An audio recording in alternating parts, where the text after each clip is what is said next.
Prvi koraci u MS Teams aplikaciji. U ovom videu kratko se bavim postupcima. Pokretanje MS Teams, izbor tima u popisu postojećih, stvaranje novog tima. Vaša adresa i račun pri ministarstvu mora biti aktivirana. Ukoliko nije, nećete moći rabiti MS Teams s tom adresom. U ovom primjeru vidimo dalje adresu windowslive.com. Kako želimo raditi s osobama koje pripadaju našoj školi, moramo se prijaviti s AAI adresom na uobičajen način.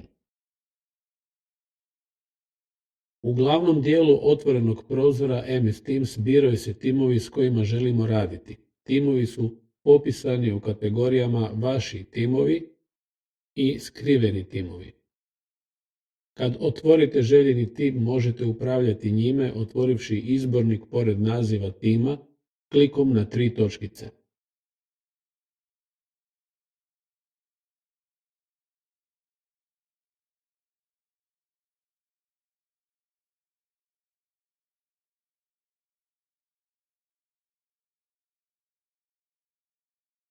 Novi timovi se mogu otvoriti i dodijeliti novim osobama administratorske ovlasti.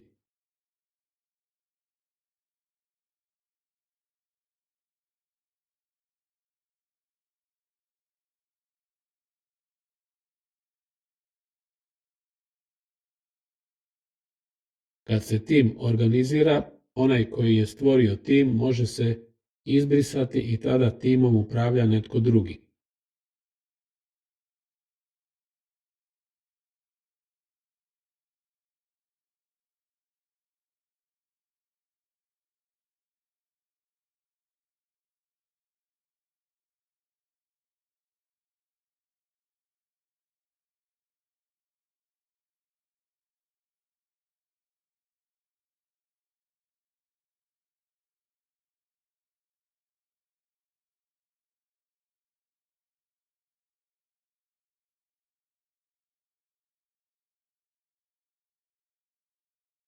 Nastavite dodavati članove tima.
I odredite sliku u popisu gotovih avatara ili izradite sami svoj crtež.